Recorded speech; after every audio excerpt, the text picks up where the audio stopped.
Oke, bismillahirrahmanirrahim. Assalamualaikum warahmatullahi wabarakatuh, kawan-kawan IFBC Podcast. Selamat siang, semoga semuanya sehat selalu. Dan alhamdulillah hari ini kita IFBC Podcast berada di studio baru IFBC. Maunya seperti itu. Bukan kawan-kawan, kita sekarang berada di kantor Bupati Tanah Bumbu, tepatnya di kantor Sekretaris Daerah Kabupaten Tanah Bumbu, dan di depan saya sekarang adalah Bapak Raswandi Salem. Kita panggil Bang Andi aja Bang lah. Ya, Siap. Jadi beliau adalah ketua Palang Merah Indonesia Kabupaten Tanah Bumbu, dan kita akan membahas tentang lebih dalam Palang Merah Indonesia. Tetapi sebelum masuk ke situ, kita mencoba sharing-sharing sedikit lah dengan Bang Andi mengenai posisi beliau sekarang yang sebagai sekretaris daerah, kemudian juga sebagai masih ada tim gugus, masih ada Bang? kalau tim gugus sudah dirubah tapi kita masih menunggu perubahannya. Oh siapa? Mungkin kita sedikit melenceng ke situ sebelum masuk ke PMI. Nah biasanya sebelum kita mulai bincang santai ini Bang, kita tos dulu. Oke siap. Boleh? Oke, karena mejanya terlalu besar, biasa di studio biasanya mejanya kecil, jadi ini agak jauh. Oke Bang Andi, apa kabarnya Bang Andi hari ini? Alhamdulillah baik, Alhamdulillah sehat, keluarga di rumah sehat Bang? keluarga sehat. Alhamdulillah. Alhamdulillah. Oke, jadi Bang Andi ini beliau adalah senior saya waktu SMA. Jadi beliau sekolah di SMA 1 Kusan Hilir, mengalami masa-masa jalan kaki Bang, Oh dari iya, SMA ke rumah, ya mengalami. Oh, siap. masa masa yang penuh kenangan. Oh iya, 2 kilo berjalan 2 kilo perjalanan. dan lewat pantai itu enaknya SMA 1 Kusan Hilir. Oke Bang Andi, selama menjabat sebagai sekretaris daerah Bang Andi, mungkin sebelum masuk kita ke pembahasan utamanya masalah PMI, capek Bang? Eh, Bagaimana ya kita memang jabatan itu sebuah amanah tentunya. Betul. Itu yang menjadi penting, yang menjadi landasan kita. Saya memang dari dulu tidak pernah membuat sebuah target. Bahkan sejak menjadi seorang PNS, pilihan itu semua adalah untuk menghormati dan menghargai orang tua. Kenapa jadi saya dulu mengambil sampai ke PNS dengan jurusan dan bahkan sekarang menjalaninya sampai saat ini. Itu semua adalah menjalankan keinginan orang tua yang menurut saya itulah yang berberkah. Betul. Tentunya bagi kita semua itu menjadi pelajaran bahwasanya kita menghargai orang tua, mewujudkan keinginannya itu pasti akan mendapatkan keberkahan. Dan itu terbukti. Walaupun kita punya keinginan lain, biasanya banyak anak muda tidak sejalan dengan Orang tua. pemikiran orang tua lalu mencoba mengambil jalan, itu juga boleh selama mendapat restu. Tapi yang lebih terbaik adalah bagaimana kita bisa membahagiakan mereka, baik itu dari perasaan ataupun hal lain. Nah, sampai dengan menjadi seorang sekda, saya tidak pernah menetapkan target karena banyak hal yang tidak kita ketahui pada saat masuk ke dalam dunia birokrasi. Sebagai seorang PNS, awal masuk sampai sekarang kita tidak pernah mengetahui seluk-beluk, kemudian tatanan administrasi yang harus dipenuhi. Begitu juga tentang strata jabatan. Iya. Awal kita masuk ya blank, kita hanya berprinsip pada saat masuk adalah bagaimana kita bisa bekerja dengan baik, membuktikan bahwasanya kita itu ada dan kita bisa berprestasi, itu yang utama. Betul.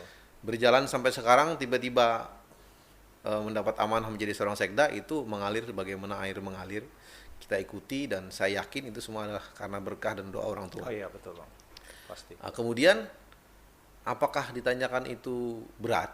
Nah memang kita pernah menilai pada saat saya mulai menjabat sebagai seorang kepala bagian. Di situ saya sudah mulai Ada beratnya. sudah mulai melihat seorang sekda sudah terlihat figur. Kalau dulu sebelumnya kita tidak, bahkan jarang sekali berhubungan tugas fungsi kita dengan sekretaris daerah. Dalam hal ini adalah pimpinan ASN kalau diistilahkan. Siap. Dulu kita jauh karena kita di SKPD, bahkan saya pernah di kecamatan, tidak kontak langsung. Tapi pada saat kita sudah mulai masuk di dalam ruang lingkup sekretaris daerah sebagai seorang kepala bagian, saya sudah mulai melihat. Pada saat itu memang pandangan ya orang bisa menilai lah nikmat kan. Iya. Wah kayaknya asik juga nih. Iya. Tapi tidak menjadi target. Oh. Terus terang tidak menjadi target. Pada saat itu saya tetap berjalan bagaimana tujuan saya adalah bisa berbuat yang terbaik. Betul. Dan saya bisa bermanfaat bagi orang banyak. Itu terus yang menjadi cita-cita. Lalu kemudian saya tiba-tiba menjadi kepala SKPD dan kebetulan juga tupoksi yang saya kerjakan juga sangat bersentuhan juga dengan peran daripada seorang sekda. Sekda, ya. Di situ kita juga melihat, wah sepertinya bagus nih. Ya. Ya mungkin semua orang seperti itu memandang. Tapi pada kenyataannya saya tidak menyatakan bahwasanya itu berat ataupun tidak. Tetapi kalau berbicara ruwet itu pasti ruwet. Pasti ruwet, betul. Karena lalu lintas yang harus kita atur itu sangat banyak. Betul. Ibarat kata kita harus mengetahui tentang banyak. Jadi tentang banyak hal kita harus tahu semuanya. Semua SKPD itu. Semua SKPD minimal kita harus paham. Iya. Tidak hanya memahami tupoksinya, namanya saja apa kita juga harus Iya, paham. betul. Artinya berbeda dengan pada saat kita di SKPD, saya hanya mengetahui tentang tupoksi itu. Kemarin dulu saya pernah menjadi tupoksi di bagian keuangan, ya saya hanya mengatasi tentang keuangan. Setiap hari bertemu dengan orang berbicara ya tentang keuangan. Tidak keluar daripada konteks itu. Iya. Tapi pada saat kita menduduki sebagai seorang sekretaris daerah, saya harus berbicara tentang semua hal yang ada di pemerintahan. Dan saya harus mengetahui, bukan hanya mengetahui, tetapi juga harus kadang-kadang menuntaskan permasalahan yang ada. Baik itu masalah tentang tugas pokok dari SKPD, maupun juga hal-hal lain. Iya, di luar dari itu. Di luar dari itu. Kalau dulu kita tidak pernah mengurus sampai dengan permasalahan staf. Misalnya kita masalah keuangan, paling keuangan. Iya. Kalau di Sekda ada hal yang agak unik di sini.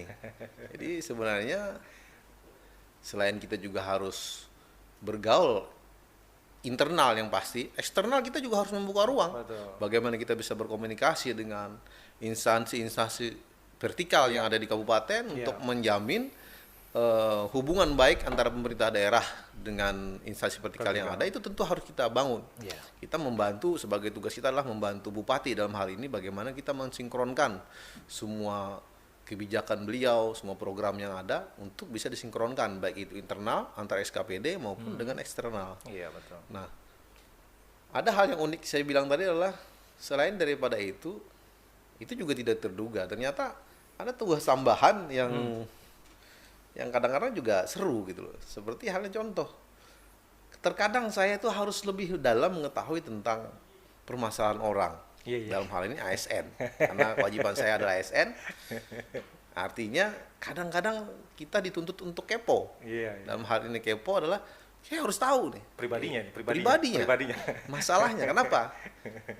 Saya sebagai ketua majelis pertimbangan dalam hal perceraian. Kemudian masalah sengketa dan lain-lain, kebijakan kepegawaian, kita ketua majelis. Otomatis di dalam majelis selalu membahas hal itu. Ini yang mungkin tidak pernah terpikirkan sebelumnya. Loh, kok tiba-tiba saya harus tahu tentang masalah itu rumah tangga orang. Kenapa kamu selingkuh? Kenapa suami kamu meninggalkan kamu? Atau sebaliknya. Ini saya harus tahu jadinya. Padahal saya berpikir, wah ini hal yang salah. Kita takut juga. Hal-hal seperti ini kan kita harus, kalau kita tidak kepo menanyakan lebih dalam, maka kebijakan yang kita ambil bisa salah. Akhirnya kita terlalu banyak bertanya, lebih banyak memasuki kehidupan orang. Nah ini yang agak seru saya bilang. Kalau yang lain administratif, sebesar apapun tugas-tugas tanggung jawab, seperti saya bilang amanah, ya kita akan siap menjalaninya. Bagi saya tentunya semakin banyak berbuat itu adalah semakin positif. Rasa ketenangan di diri saya, semakin banyak saya bisa membantu orang lain, maka rasa semangat itu akan semakin membesar di dalam diri saya. Itu saja, sehingga walaupun ditumpukin berkas seberapapun tidak akan pernah gentar menghadapi, enjoy saja. Hanya saya bilang masalah-masalah yang non teknis tadi saja yang kadang-kadang membuat kita galau. Tapi kalau administrasi kemanapun urusannya kita akan selesaikan. Artinya berbicara berat sini saya tidak pernah merasa berat karena saya menyenangi yang namanya bekerja, baik itu dimanapun, apalagi ini amanah, apalagi pekerjaan ini bisa memberikan manfaat bagi orang banyak, wah itu semakin senang kita. Nah, mungkin begitu ya kira-kira. Siap. Tapi selama ini dinikmati aja, Pak? Oh insya Allah, saya akan menikmati apapun itu, karena terus terang ya kita paham lah, kita hidup itu sebagai manusia tentunya harus bagaimana semakin bisa bermanfaat bagi orang lain, itulah Betul. manusia yang sempurna. Oh iya, berpikir positif Pak. Iya. Oke, siap. Nah ini Bang Andi, di kesibukannya Bang Andi kan kita tahu selain eh, sebagai sekretaris daerah juga sebagai ketua-ketua dari himpunan-himpunan dan lain sebagainya. Tentu waktu-waktu ini sangat berharga ini Bang. Artinya selain di kantor juga ada keluarga di rumah, ada anak, ada istri. Nah ini yang kadang-kadang masuk beberapa titipan pertanyaan ini Bang. Iya, iya, iya, iya. Ini orang-orang di rumah ini seperti apa ini? Saya sudah mendidik keluarga saya dalam hal eh, prinsip bahwasanya yang paling dikedepankan adalah tugas dan tanggung jawab itu sudah sejak awal. Istri saya, keluarga saya itu sudah memahami. Karena sejak saya menjadi PNS, saya berumah tangga, saya sudah menyatakan dengan istri saya bahwasanya kita sudah disumpah bahwasanya yang terdepan, yang paling utama yang kita lakukan adalah kepentingan orang lain dan negara. Betul. Di atas kepentingan pribadi ataupun golongan. Iya. Ini yang harus kita pahamkan dulu. Sehingga tidak ada permasalahan selama ini. Walaupun saya habis jam kerja, ruang waktu saya terbuang untuk fokus terhadap pemerintahan, istri saya alhamdulillah tidak pernah mengeluh Oh, ataupun menuntut. iya. Walaupun mungkin yang namanya manusia terkadang ada. Nah, tapi tetap bagaimana kita bisa profesional mengatur itu walaupun dalam jumlah kapasitas yang mungkin tidak harus rutin. Ada juga orang kan yang harus setiap jam pulang ya sudah pulang, harus di rumah. Kalau saya tidak ada.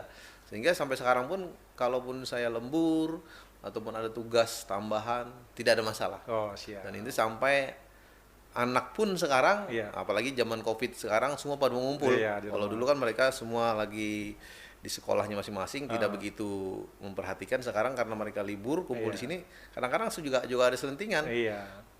Papa kok kantor terus? Kapan waktunya buat kami? Nah, itu juga sebenarnya jadi tanda tanya. Tapi kita selalu mendewasakan mereka, bosnya.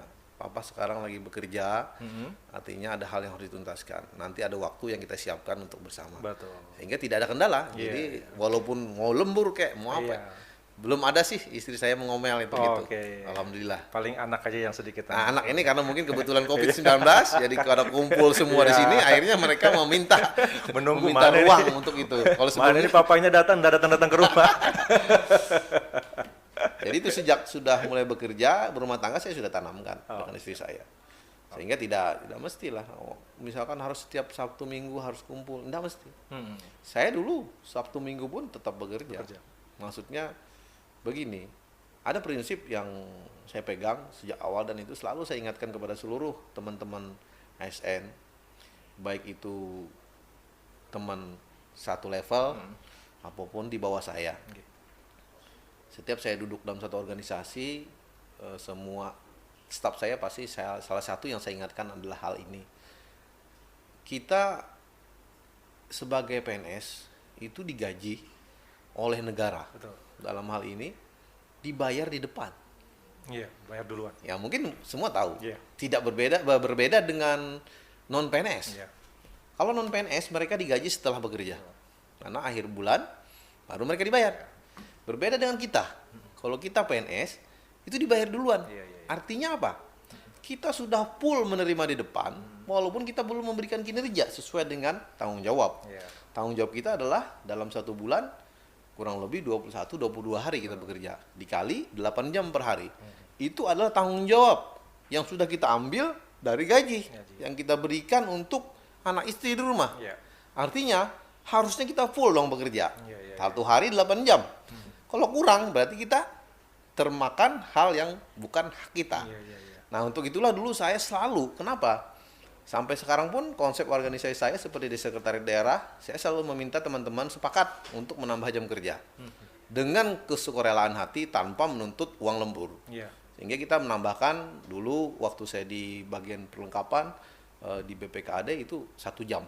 Ada sekarang setengah jam. Iya, iya. Karena kan sekarang harus jamnya misalkan pulang jam 4:30, nah mereka saya minta jam 5. Jam 50. Setengah jam ini berarti begini, kita kadang dalam bertugas itu kita lupa. Satu hari kita mungkin malas masuk kantor tanpa alasan yang bisa dipertanggungjawabkan, kita akhirnya tidak ke kantor maka kita berarti hutang 8 jam. Iya.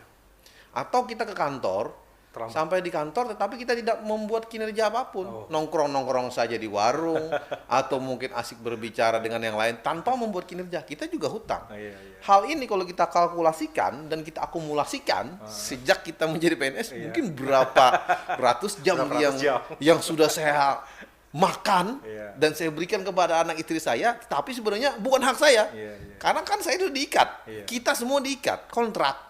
Dibayar gaji di depan, kita harus bekerja selama 21 hari dalam 1 bulan, dikali 8 jam per hari. Kalau kurang dari itu berarti kita salah dong kan? Kalau lebih tidak ada masalah. Iya. Maka itulah dulu kita selalu lembur sampai malam tanpa menuntut uang lembur. Ini adalah untuk apa? Untuk membayar hutang. Kalau istilah sholat itu apa? Dikada ya? Dikada. Nah ini hanya satu strategi saja. Makanya iya, siap. bisa ditanyakan. Saya organisasi saya yang pimpin selalu jam kerjanya saya tambah. Iya, iya. Dan ini saya sepakati dengan semua staf. Kalian harus sadari ini dan mereka sadar ternyata benar. Apakah setengah jam ini tidak berarti? Berarti. Iya. Anggap saja kita 1 hari bolos, TK misalnya tidak bekerja, Iya. tanpa kinerja yang jelas, kita udah hutang dengan negara 8 jam. Sementara kita 1 hari cuma bisa bayar setengah jam. Berarti 16 hari kita harus lembur ya. Bayangkan 1 hari saja hilang. Iya, iya. Belum lagi yang asik ngobrol dengan hal-hal yang tidak ada hubungan dengan tugas pokok dan fungsi kita. Iya. Berjam-jam kadang-kadang ada yang datang ke kantor pagi, absen sidik jari, setelah itu nongkrong di kantin, tidak ada ini. Berapa jam? Setiap hari dilakukan. Maka itulah saya bilang ini komitmen. Komitmen yang harus kita bangun kalau kita ingin membangun sebuah peradaban baru, bangsa baru, daerah kita yang menjadi lebih baik. Iya. Komitmen yang harus dipegang semua elemen masyarakat yang ada. Jadi tidak hanya pemerintah, masyarakat pun juga harus memegang komitmen. Apakah kita ingin maju atau tidak? Bagaimana kita membangun sebuah integritas, kedisiplinan, ini yang menjadi Iya. penting. Nah, jadi itu. Luar biasa. Jadi ini kawan-kawan FBC tambah lagi ilmu kita ini. Jadi memang harus ada integritasnya, kemudian ada komitmen yang harus ditanamkan agar yang diharapkan itu sesuai dengan yang kita mau. Betul. Iya, itu yang kita. Oke, luar biasa. Nah, kemudian Bang Andi, kita mungkin sudah masuk ke PMI karena Bang Andi ini sebagai ketua PMI Kabupaten Tanah Bumbu. Ya. Betul Bang ya? Oke, nah, jadi di PMI Kabupaten Tanah Bumbu juga ada beberapa anak cabangnya di setiap kecamatan Bang? Ada Perwakilan. PMI ya, perwakilan PMI kecamatan. Nah, jadi berbicara tentang PMI Palang Merah Indonesia, ini terkait permasalahan darah biasa Bang. Ya, betul. Iya, ini kadang-kadang juga ada di HP kita ataupun di media sosial baik itu Facebook maupun Instagram yang meminta kekurangan darah. Ada pasien-pasien yang meminta baik itu kekurangan darah O, kemudian AB yang kekurangan. Nah, ini sebenarnya bagaimana ceritanya nih? Kok bisa sampai seperti itu, Bang? Nah, jadi saya dipercaya juga amanah sebagai PMI ini sejak pada saat ketua PMI yang lama itu meninggal dunia beliau. Oke, Pak. Kita mengucapkan terima kasih atas bakti beliau selama ini. Sebelumnya saya memang sudah terlibat tetapi tidak secara langsung karena memang sejak PMI berdiri di Tanah Bumbu kita juga selalu support. Betul. Walaupun kita tidak memegang jabatan tapi kita selalu support untuk kegiatan-kegiatan karena terus terang saya agak interest terhadap organisasi-organisasi yang berbau sosial. Makanya saya banyak memegang organisasi yang pastinya ya seperti PMI ini adalah organisasi non profit. Iya, Jadi kita betul. tidak mencari keuntungan, tapi kita benar-benar berbasis Sosial. pada sosial. Iya. Saya senang dengan organisasi seperti itu dan sebenarnya saya juga mengajak seluruh pemuda Tanah Bumbu untuk bisa aktif dalam hal-hal seperti ini. Karena apa yang saya sampaikan di depan tadi, kita harus bisa bermanfaat. Betul. Salah satunya hal kecil pun dalam hal ini kita anggap mungkin oke lah ini adalah hal kecil dalam hal tata kelola darah. Tetapi saya pikir manfaatnya sangat Manfaatnya besar. luar biasa. Ya. Berkenaan dengan tata kelola yang mungkin sering kita melihat, saya juga sempat melakukan evaluasi bahwasanya sering terjadi di media sosial ada yang menyampaikan permohonan darah dan lain-lain. Iya. Sebenarnya kami sudah melakukan evaluasi dan membuat sebuah konsep untuk menangani hal tersebut. Tetapi terus terang, mungkin konsep ini belum menyeluruh sosialisasinya dipahami oleh masyarakat. Di mana sejak kepemimpinan saya sudah menegaskan bahwasanya kami tidak ingin adanya kekurangan darah. Jaminan yang harus kami lakukan adalah bagaimana kami bisa menjamin ketersediaan darah di Tanah Bumbu itu harus Betul. ada. Artinya, tata kelola dan strategi apa yang kami terapkan, kita sudah mengatur dan menyusun di dalam organisasi PMI ini. Iya. Namun, dalam kenyataannya memang masih banyak masyarakat yang tidak melakukan seperti contoh kebutuhan darah. Kita sudah menyiapkan stok darah. Walaupun kapasitas yang saat ini masih kami miliki masih terbatas. Kantong darah kenapa? Karena peralatan atau istilahnya kulkas ya, tempat penyimpanan Betul. itu, Tempat penyimpanan. kapasitas yang kita miliki masih kecil. Tetapi kami sudah melakukan terobosan dengan membuat yang lebih besar saat ini. Artinya ke depan Tanah Bumbu mungkin tidak hanya 200 kantong yang bisa kita simpan, mungkin sampai dengan 500. Artinya apa? Ini sudah akan meningkatkan lagi kepastian jaminan ketersediaan darah di Tanah Bumbu itu pasti akan ada. Bahkan bukan hanya untuk Tanah Bumbu. Kami sudah membangun unit transfusi darah yang baru sekaligus kantor PMI dan itu adalah bukti kami komitmen. Saya sebagai ketua berjanji ingin memperbaiki. Dan salah satu komitmen saya adalah bagaimana kita bisa membangun ini. Nah, tata kelola darah kita sudah melakukan hotline. Sebenarnya ada hotline. Hotline ini yang langsung tersambung dengan pengurus komi PMI yang ada di kantor di organisasi kita. Disinilah harusnya pola ini yang harusnya diikuti oleh masyarakat. Masyarakat mengikuti misalnya ada kebutuhan darah bagi misalkan di luar rumah sakit, maka bisa langsung menyampaikan ke hotline. Tapi bagi di rumah sakit harusnya para dokter itu langsung tidak perlu meminta kepada warga untuk mencari darah. Harusnya dokter langsung berhubungan karena UTD-nya juga saat ini masih ada di rumah sakit. Tidak perlu harusnya hal ini keluar. Tapi kenyataannya kenapa masih bisa keluar? Ternyata saya evaluasi ada beberapa kasus. Terkadang begini, ada satu pasien memerlukan darah. Saya sudah konfirmasi kepada dokter, kenapa bisa sampai. Dokter bilang tidak pernah meminta kepada masyarakat. Hanya dokter menyampaikan bahwasanya Bapak Ibu, kami perlu darah. Darah misalkan darahnya B. Biasanya yang namanya darah itu pasti yang dikedepankan adalah kalau perlu darah keluarga. Kan kita harus memberikan privasi kepada pasien. Kita tidak mau asal memberikan darah. Tidak semua orang, saya juga tidak mau sembarang darah masuk ke dalam tubuh saya. Kalau saya sakit, kalau bisa saya minta donor dari saudara saya saja, daripada dengan orang lain saya tidak tahu. Nah, ini kadang SOP ini disampaikan oleh dokter kepada pasien untuk penawaran, tapi bukan berarti kami tidak sanggup menyiapkan gitu loh. Nah, tetapi kadang-kadang tanggapan oleh masyarakat atau pasien tiba-tiba, oh lalu kalang kabut mencari. Dia tidak berpikir bahwasanya harusnya saudaranya dia dihubungi siapa yang memiliki kesamaan untuk bisa mendonorkan. Tetapi tiba-tiba bercerita dengan yang lain atau tiba-tiba langsung membuat status di medsos ditayangkan. Padahal kalau untuk kebutuhan darah standar, darah B, darah A, kita ada Randy. Nah, yang terkadang juga yang kedua, kasus yang kedua, sebenarnya ada kemungkinan kami pun bisa tidak tersedia darah. Tapi bukan darah yang darah stok. Ada darah istilahnya trombosit. Darah yang harus segar. Ini memang tidak bisa disedia, tidak tersedia di dalam penyimpanan. Misalkan dia perlu darah trombosit, harus darah segar. Ini adalah dilakukan langsung donor seketika. Nah, kemungkinan hal seperti ini bisa terjadi. Tetapi kami juga sudah menyiapkan database. Jadi kami sudah bekerja sama dengan TNI, polisian, dan tentunya ASN sendiri. Semua datanya sudah kami simpan. ASN kami yang memiliki darah B itu di mana saja posisinya, kita ada datanya. Dan mereka dengan kontaknya. Dan mereka juga sudah kita buat database kapan mereka terakhir mendonorkan dan kapan dia bisa mendonorkan lagi. Ini adalah sebagai ketersediaan darah ready, darah segar. Kami bisa tinggal menghubungi karena bukan hanya di kantor, masyarakat pun juga banyak yang sudah kita lakukan komunikasi, masyarakat yang siap kapanpun dipanggil. Kita sudah menyiapkan jemputan. Misalkan tiba-tiba ada pasien keperluan darah B, darah trombosit. Ya kita tinggal buka database mana darah B yang siap untuk kita hubungi yang bersangkutan, bisa sebenarnya. Ini terjadi misinformasi, miskomunikasi dan miskoordinasi yang mungkin kami akui ya kita tidak bisa menyalahkan masyarakat. Siapapun masyarakat pada saat berkondisi di dalam rumah sakit pasti akan mengalami hal-hal yang mungkin tidak terduga. Langkah-langkah strategi diambil pun kadang-kadang tidak berdasarkan koordinasi yang matang. Iya, betul. Nah, artinya perlu memang pembenahan lebih intens ke depan.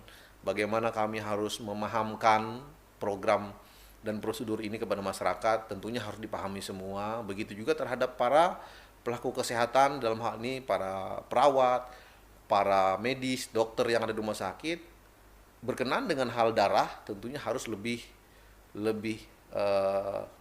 safety membicarakannya.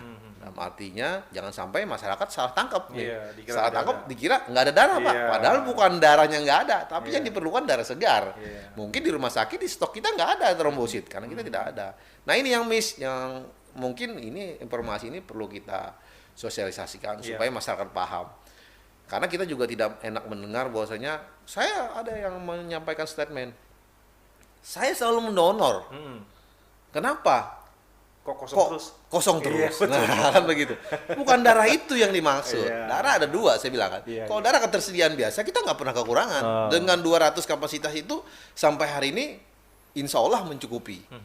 Dan itu pun, itu selalu dipantau oleh tim kami di markas PMI, Iya. ketersediaannya yang dilaporkan dari UTD, rumah sakit, kepada PMI. Dan itu kontinu. Dalam hal setiap hari, setiap minggu. Sehingga kami sudah prediksi, misalkan dari 200 kantong yang ada, ternyata darah B misalkan. Tersisa misalkan ada 4 kantong. Iya. Standarnya kita biasa menyimpan misalkan 20 atau 25 kantong. Berarti kurang, kita langsung melakukan donor. Makanya program donor darah yang kami lakukan itu selalu rutin. Tetapi kami juga tidak bisa melakukan terus-menerus. Kenapa? Darah yang didonorkan itu ada kapasitas Betul, penyimpanan tadi. kapasitas penyimpanan. Kalau kami selalu melakukan rutin, tidak menyesuaikan kebutuhan, Iya. nanti akan Bludak. membludak. Iya. Lalu darahnya diapakan? Iya. Ini tidak bisa dipakai, dibuang. Buat apa dibuang? Makanya dulu kita pernah karena kebutuhan rutin, ya kita bekerja sama dengan beberapa PMI di kabupaten lain.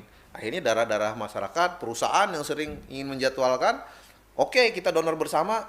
Walaupun kami misalkan stok darah penuh, Iya. tapi karena ini sebagai sebuah kegiatan yang harus kita lakukan, sekalian juga untuk memotivasi masyarakat untuk rutin, Betul. kita tetap laksanakan. Tetapi darahnya dimanfaatkan untuk mungkin kami berikan kepada kabupaten lain yang Oh. mungkin membutuhkan. Siap, Karena apa? Kalaupun kami ambil di Tanah Bumbu, stok kapasitas Kita kita bisa kemarin menyimpan. masih sedikit. Iya. Nah, tapi ini kita sekarang sudah memperbaiki dengan UTD yang baru. Kita lagi menunggu perizinan dari PMI pusat Iya. untuk nanti dipindah. UTD yang ada di rumah sakit itu akan jadi satu dengan UTD yang ada di PMI, sehingga pengelolaannya langsung satu Oke, pintu. mantap. Orang mendonor langsung datang, bisa juga kita sudah siapkan. Iya. Bahkan kita juga punya program donor keliling.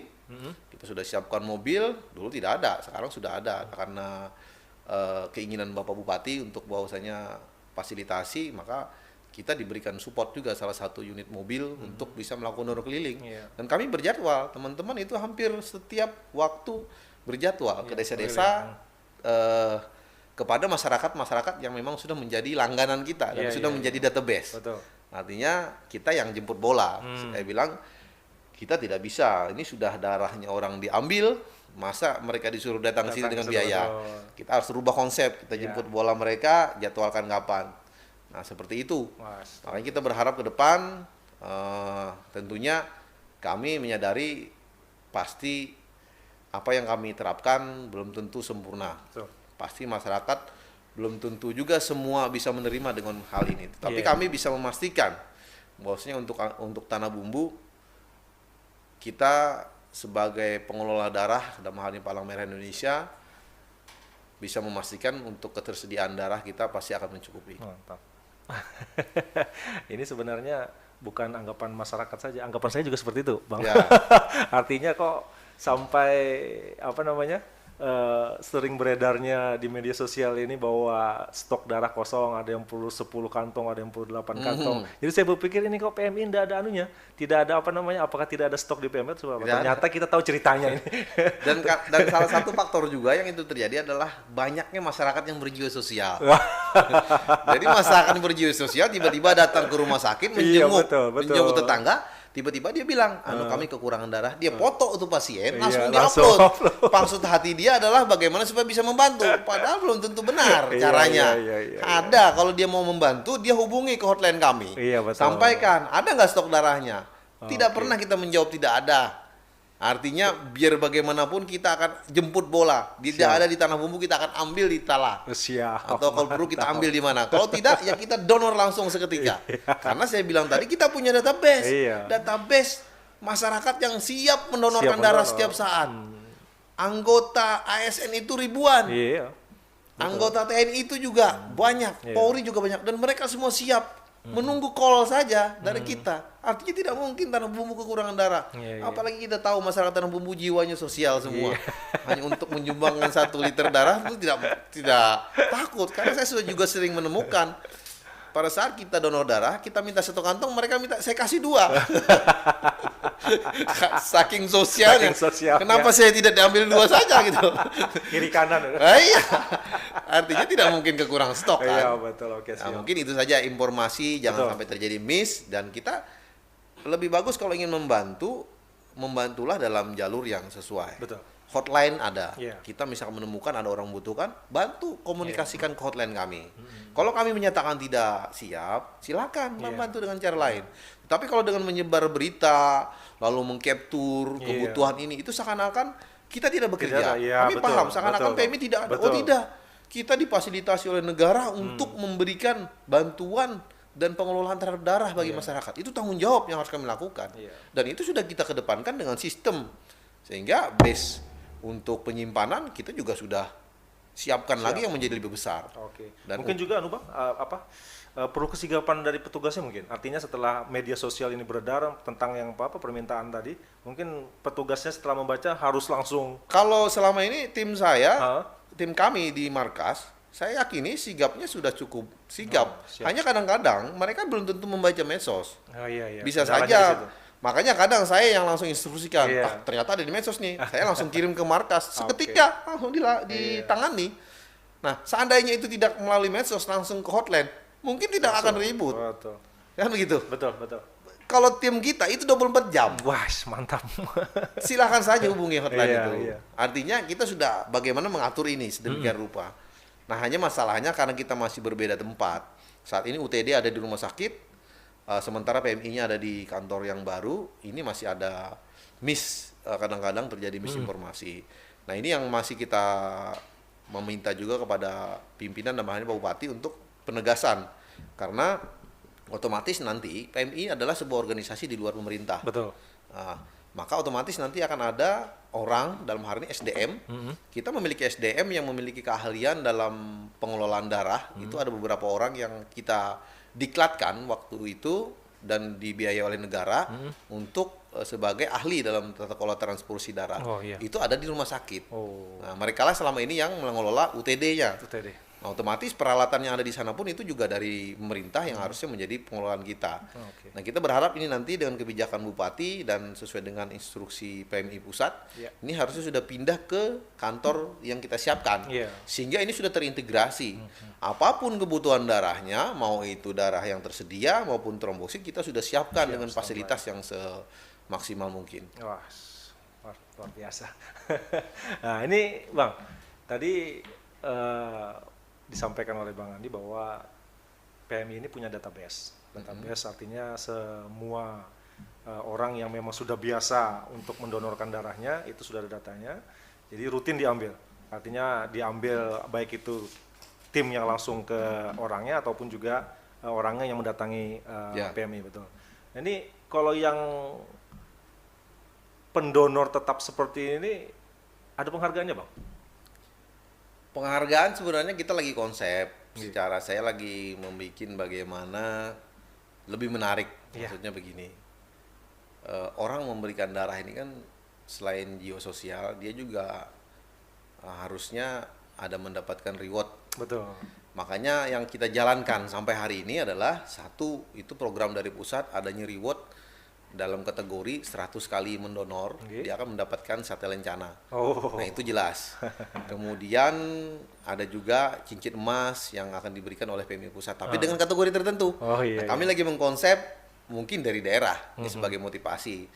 Kalau selama ini yang kami lakukan, reward yang ada adalah bagaimana tentunya selain kita memberikan, misalkan setelah mendonor kita pasti akan memberikan bingkisan berbentuk gift atau bisa saja itu bentuk tumbler Oh. atau mungkin pastinya adalah biasanya ada berbentuk makan minum Iya, untuk betul. mengganti energi yang Energi, dia iya. hilang Darah yang darah keluar. tadi kan Iya, keluar iya, diganti nggih. misalkan itu rutin pasti kita akan Nggih. berikan dia susu, telur itu sudah itu pasti. Iya, iya. Tetapi pada masa pandemi kemarin kita juga menghadapi adanya perubahan mindset masyarakat Nggih. tentang donor darah. Makanya kita juga pernah membuat video sosialisasi tentang bahwasanya jaminan bagi pendonor terhadap masyarakat terhadap resiko dia terpapar Betul. COVID-19. Iya. Di zaman pandemi ini kita menurun nih kurvanya. Intensitas masyarakat yang ingin mendonorkan itu agak menurun Nggih, juga. pasti. Jadi saya pikir mungkin karena mindset mereka takut, Iya. takutnya nanti saya malah terkontaminasi Iya, COVID-19. COVID-19. Makanya kita kemarin tegaskan dengan video tersebut, Nggih. bahwasanya tidak ada karena proses prosedur teknis yang kita lakukan di sini semua sudah berdasarkan protokol kesehatan. Lalu bagaimana kami bisa membangun kembali motivasi masyarakat? Masyarakat, iya. Lalu kita cobalah dengan satu, yaitu dengan penggantian pemberian sembako. Jadi siapa yang nyumbang dapat sembako. Dapat sembako. Kemudian dapat bingkisan gift. Itu yang kami lakukan Siap. beberapa waktu. Dan alhamdulillah ada support ada dari kenaikan. masyarakat, ada kenaikan lagi sehingga kantong darah kita yang siapkan di rumah sakit itu tidak sampai kosong begitu lama. Oke, siap. Atau terang kondisi pandemi hampir semua terpengaruh. Iya. Nah, jadi sementara itu, nah ini saya lagi konsep mungkin untuk lebih menarik. Kalau tadi kan dari PMI Pusat akan memberikan satu lencana ataupun cincin emas setelah mungkin 100 kali. Itu perlu waktu yang panjang. Panjang, betul. Nah, sekali berarti kan. Saya pikir itu tidak begitu menarik bagi Iya. masyarakat. Saya akan mencoba mungkin tahap awal, mungkin orang beberapa kali bisa mendapatkan piagam penghargaan. Iya. Entah itu dari bupati ataupun dari betul. kita PMI, minimal dia bisa pajang di rumah. Betul. Nah, selain itu nanti kita juga lagi konsep, mungkin kemudahan-kemudahan apa yang dia bisa dapat nanti. Kita akan bersinergi mencoba mengatur bagaimana agar masyarakat-masyarakat yang memberi manfaat kepada pemerintah juga dia mendapatkan manfaat kemudahan-kemudahan di sisi tertentu. Iya. Ini masih kita konsep. Oh, siap. Karena kalau berbicara membiasakan memberikan berbentuk dana, kita tidak ingin ini menjadi sebuah transaksional. Ya, nggih. Karena terus terang, ada juga yang menanyakan kepada kami, bahwasanya kami diambil darahnya gratis, Iya. cuma dikasih susu sama telur. Kenapa pada saat ada keluarga saya masuk ke rumah sakit kok harus bayar? Katanya. iya. Dulu waktu Nggih. belum BPJS, Iya. sekarang kan semua tercover ya, Betul. semua ditanggung. Nah inilah yang sempat juga menjadi program saya waktu itu. Saya sudah minta kita akan gratiskan semua darah. Darah yang ada dibutuhkan oleh di rumah sakit itu juga akan kita gratiskan, rencananya seperti itu. Tapi Iya. saya masih belum mendapat dukungan. Kenapa? Karena kenapa harus bayar masyarakat kita yang sakit perlu darah? Walaupun semua di cover BPJS, tapi masyarakat umum kan dia dihitung tuh satu kantong darah Satu berapa kantong, nilainya. betul. Padahal kita mendapatkan darahnya gratis. Gratis. Iya. Nah ini juga jadi tanda tanya beberapa masyarakat ke saya. Iya, betul. Nah, setelah kita evaluasi ternyata memang ada darah itu pada saat diambil dari tubuh kita itu tidak bisa langsung digunakan. Ada proses. Iya. Ada proses filtrasi, kemudian penyimpanan. Nah, ini memerlukan biaya. Tenaga ahli yang melakukan proses itu, berapa biaya filter pembersihan darah sampai dia bisa dimanfaatkan oleh orang lain, itu ada biaya. Biaya itulah yang mungkin diklaim pada saat kita memerlukan darah. Iya. Nah, tapi saya juga masih berharap agar kalau perlu itu tidak ada. Jadi, kenapa? Saya berpikir begini, yang melakukan proses filtrasi itu orang pemerintah daerah, Betul. orang negara, Iya. dalam hal ini digaji oleh Digaji, negara. iya. Kok dia menuntut jasa? Tidak perlu, misalkan sudah digaji. Yang kedua, alat yang digunakan itu milik negara. Milik negara. Harusnya tidak perlu juga kan begitu. Jadi saya mengklasifikasi seperti itu. Kemudian penyimpanan listrik yang bayar negara. Ya udah nggak usah gratis juga. Toh negara juga yang bayar, ngapain? Kan larinya ke masyarakat. Makanya saya mau mencoba. Bisa nggak siapapun masyarakat Tanah Bumbu, berapapun dia perlu darah, nggak usah ada diklaim, Iya, walaupun gratis. dia BPJS kayak mau manual kayak, tidak perlu ada darah itu. Kenapa? Kita pastikan harusnya darah itu gratis, Iya. karena kita toh minta juga dari Iya, masyarakat. betul. Kita hanya mengelola. Nah, biaya pengelolaan saja yang kita kedepankan ditanggung oleh negara. Maunya saya seperti itu ya. Mantap, mudah-mudahan. Mudah-mudahan. Ya perlu dukungan lah semua Siap. pihak. Artinya Iya, betul. kan jadi aneh juga kita. Kok darah beli gitu? Iya. Seakan-akan beli, padahal sebenarnya bukan beli, itu hanya biaya pengolahan Iya. dan penyimpanan yang mungkin perlu waktu, perlu listrik dan Iya. lain-lain. Tapi memang harganya lumayan juga Bang. Makanya dianggap beli darah. Nah itu dia yang perlu kita atur demikian lah. Walaupun sebenarnya ada satu hal positif dari tata kelola darah, yaitu di mana darah itu sebenarnya bisa menjadi salah satu pendapatan daerah. Betul. Di beberapa daerah PMI mereka mengelola UTD, itu memberikan masukan sehingga setiap satu kantong darah yang terjual itu ada income retribusi yang diberikan kepada daerah. Ada. Oh, iya. Tapi saya berharap itu akan ada di Tanah Bumbu, tapi bukan untuk masyarakat Tanah Bumbu. Oh, iya. Karena UTD yang kami bangun itu konsepnya skalanya adalah skala di atas rata-rata standar kabupaten. Artinya UTD kami itu bisa akan mencakup beberapa kabupaten. Wish. Artinya kami bisa akan memberikan bantuan kepada Kota Baru ataupun mungkin Tanah Perairan, Laut. betul. Nah, mereka ini nggak ada masalah kalau kita tarik retribusi. Kan? Iya, betul. Tapi kalau untuk masyarakat Tanah Bumbu ya janganlah kan gitu. Harus negara yang turun. Iya, oh, ini mantap ini. Ini Bang Yadi ini harus support terus ini. Oke. Nah, kemudian ini Bang, saya juga pernah menemukan di rumah sakit, pernah waktu kita mengantar keluarga di rumah sakit, ada salah seorang pasien yang dia resus darahnya itu berbeda dengan kebanyakan umum. Iya. Jadi yang biasanya kita resusnya positif, dia negatif. Jadi dia perlu seperti B-min, kemudian amin. Nah ini kelihatannya ini yang sering tidak ada ini Bang. Ini bagaimana nih PMI ini? Memang untuk resus negatif, resus positif, kasus ini sebenarnya sangat jarang terjadi. Betul, jarang terjadi. Secara umum, darah orang Indonesia itu resus positif. Betul. Sehingga untuk kebutuhan resus negatif itu sangat jarang sekali sebenarnya. Biasanya itu ada kebutuhan adalah orang-orang luar nih. Maksudnya orang bukan orang Indonesia. Betul. Orang luar negeri itu mereka pasti rata-rata resus negatif. Tetapi kami juga karena ini adalah sebuah hal yang harus menjadi tanggung jawab kita. Betul. Kita juga sudah melakukan pendataan se-Kabupaten Tanah Bumbu ini. Dan kita memang memiliki ada 2 orang pribumi yang memiliki resus negatif. Dan ini menjadi database kami sebagai bank darah. Harus itu. Yang kami sudah melakukan kesepakatan kapanpun diperlukan dia untuk bisa membantu. Tapi tentunya kami masih berupaya juga untuk kapasitasnya. Kalau memang bisa ada masyarakat yang memiliki resus negatif bisa menyampaikan data ke kami. Alhamdulillah kita akan masukkan sebagai database. Karena selama ini hanya 2 yang kita temukan. Kita khawatir kalau diperlukan lebih dari beberapa kantong, tidak akan maksimal 2 orang. Tidak akan mencukupi.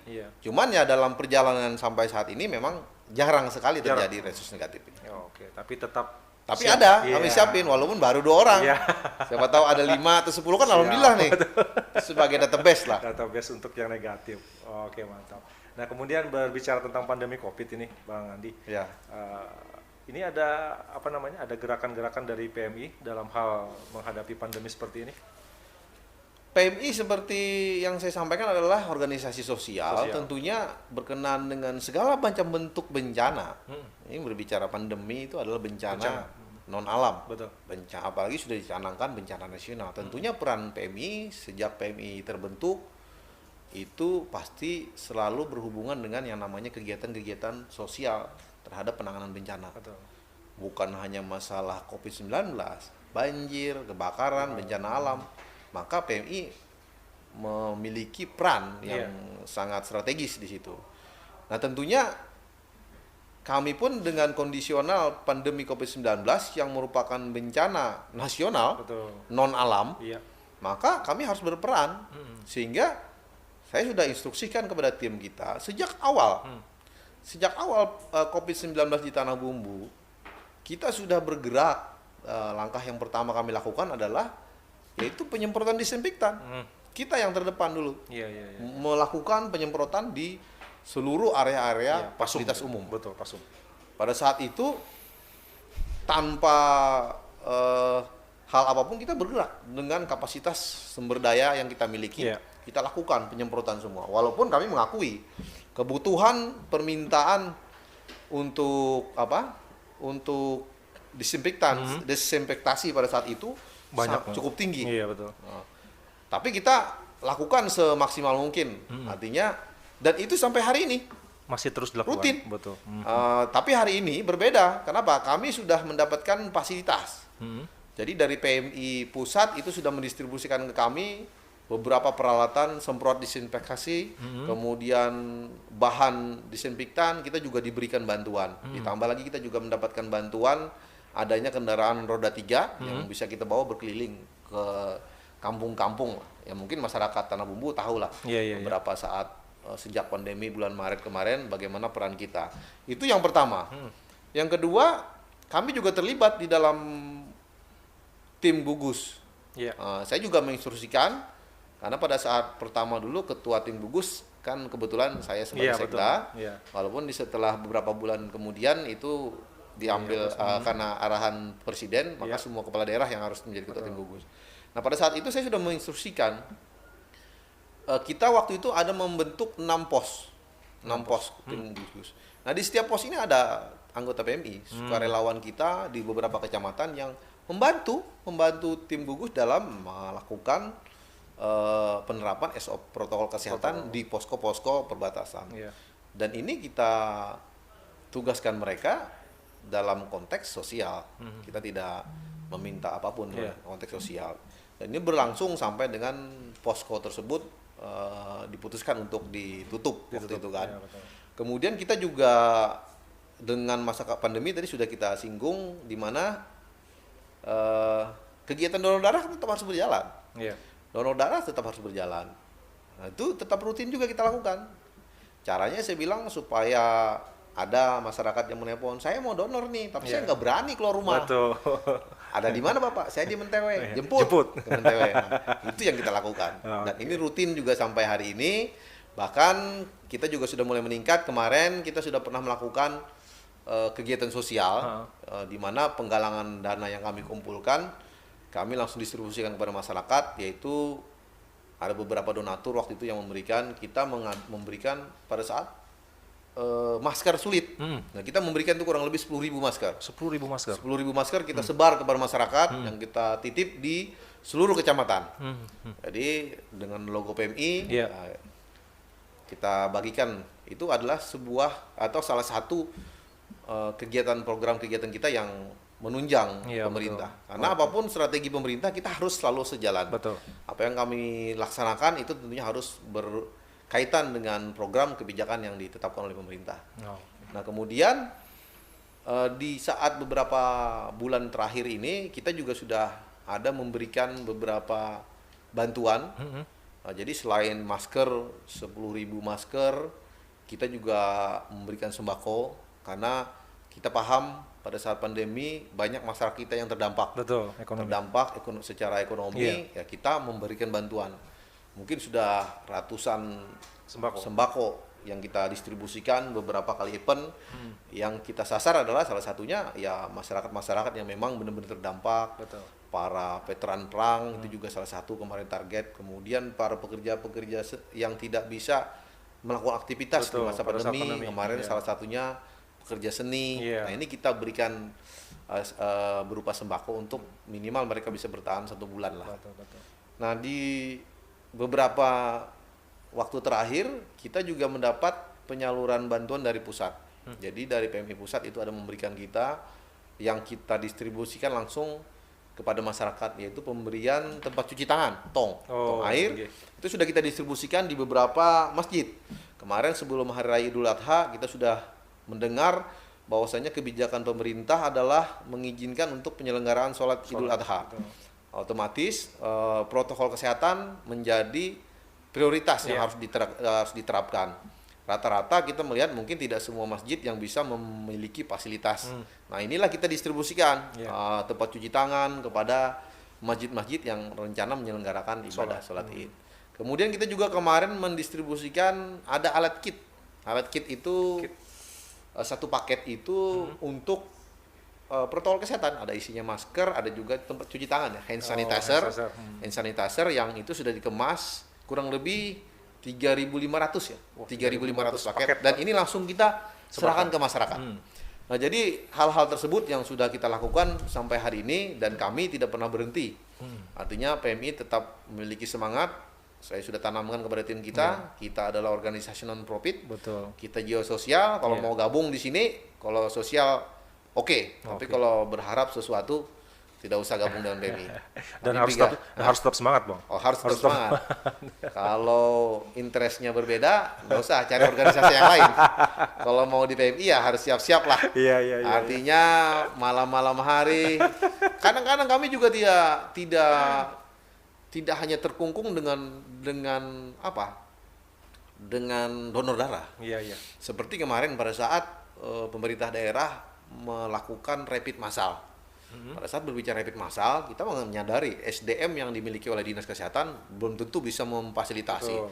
Karena tersebar di seluruh kecamatan, ini harus massal, permintaan begitu banyak. Nah, kami waktu itu membantu. Jadi tim PMI ini sekarang juga sudah melakukan tim rapid test mereka, menyelenggarakan rapid di kantor PMI iya. untuk memfasilitasi semua instansi. Iya, betul.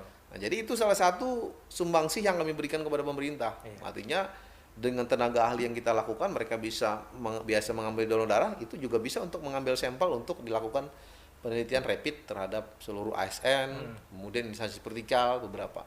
Nah, ini juga kita lakukan pada saat itu. Oke. Nah, ini Bang, ini juga menjadi pertanyaan sebenarnya di sebagian masyarakat.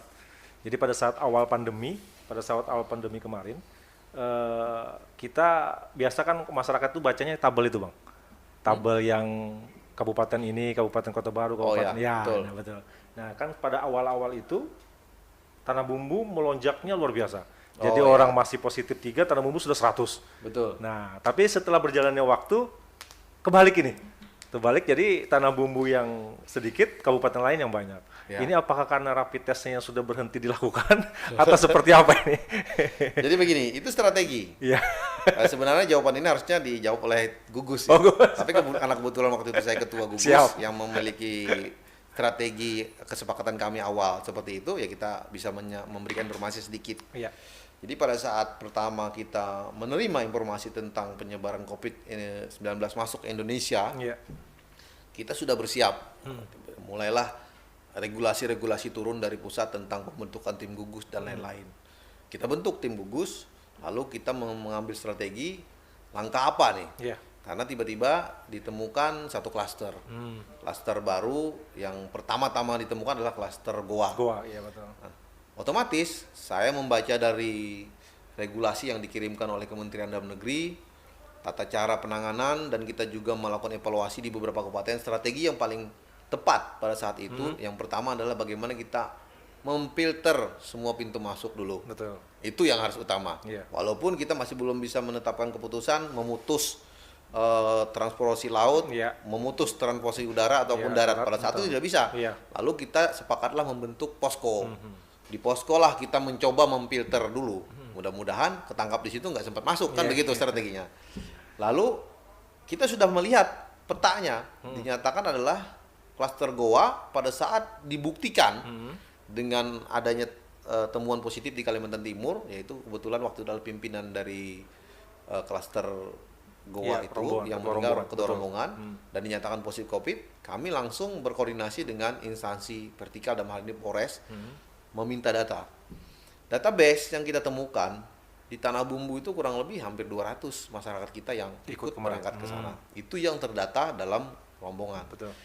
Lalu yang di luar daripada itu juga banyak karena ada masyarakat yang datang ke sini tinggal dulu, yang masyarakat bukan di sini mereka pulang. Karena terus terang pada saat sebelum kejadian Goa, kita kedatangan tamu kurang lebih 700 orang dari seluruh penjuru Kalsel. Kabupaten Kalsel. Iya. Dari Banuanam yang mampir di Tanah Bumbu untuk melanjutkan perjalanan ke Goa. Iya, kumpulnya di Tanah Sulawesi. Bumbu. Kumpul di sini dan Iya. kita waktu itu fasilitasi Masjid Agung.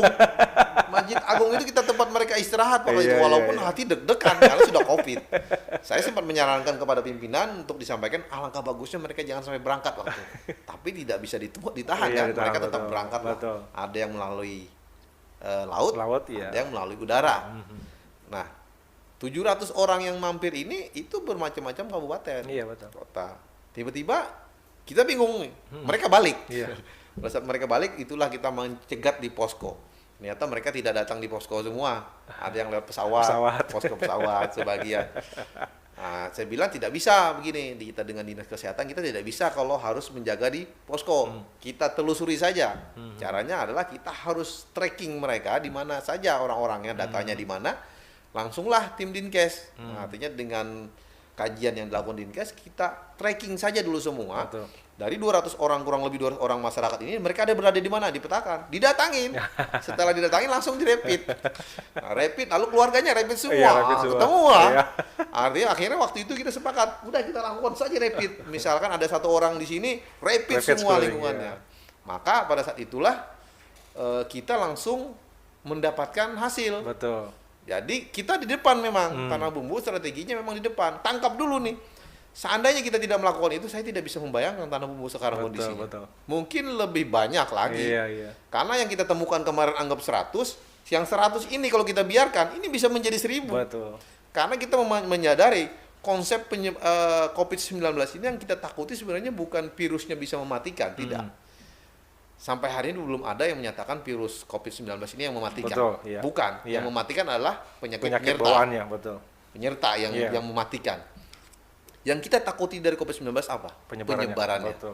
Penyebaran yang begitu masif, Iya. 1 orang ditemukan oleh WHO bisa sampai dengan 400, coba bayangkan. Baik. Kalau 100 orang saja di Tanah Bumbu 4.000. tinggal di masyarakat tanpa kita tangkap duluan, Iya. misalkan sempat menyebar, berapa yang akan Iya, kita hadapin? Betul, betul. Itulah kemarin kita sempat menjadi bulan-bulanan juga Kabupaten Tanah Bumbu cepat. Setiap kita pertemuan, kenapa nih Tanah Bumbu kok Iya. banyak? Kenapa Tanah Bumbu? Semua bertanya. Iya. Kita juga agak malu. Kenapa kok? Padahal setelah itu kan kita reda. Setelah itu reda. Dan kita memastikan penyebaran sekarang untuk klaster goa kita pastikan sudah terputus. Oh, oke. Karena kita langsung karantina mereka, Iya. langsung diantisipasi. Yang kalau misalkan sekarang juga ada temuan, saya pastikan itu bukan dari klaster Oh, goa. iya, betul. Klaster baru yang sekarang banyak terbentuk, klaster Banjarbaru, Iya. klaster Surabaya. Ini kan macam-macam yang masih akan ada datang ke Tanah Bumbu. Kenapa? Karena kita tidak lockdown. Iya. Kita masih membuka, orang-orang bisa datang. Inilah pentingnya yang harus kita tegaskan kepada masyarakat, bahwasanya sekarang ada istilah new normal.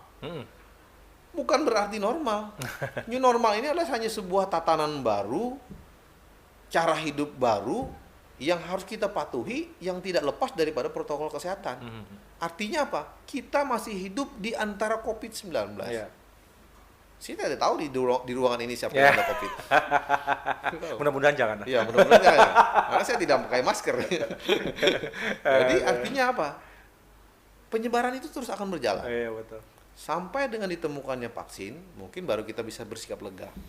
Hanya yang jadi masalah masyarakat kita sampai hari ini, seakan pada saat berbicara new normal, mereka bebas. Inilah yang menjadi tanggung jawab sekarang, dikedepankan oleh pemerintah daerah, adalah sosialisasi, edukasi kepada mereka. Kita harus memberikan pemahaman kepada masyarakat bahwasanya masker itu penting. Iya, iya. Jangan tinggalkan masker. Jangan tinggalkan kebiasaan cuci tangan. Jangan membiasakan terlalu berdekatan. Jaga jarak. Iya, iya. Jangan berkumpul di kerumunan. Inilah hal yang paling mungkin menghindarkan kita dari COVID-19. Oke.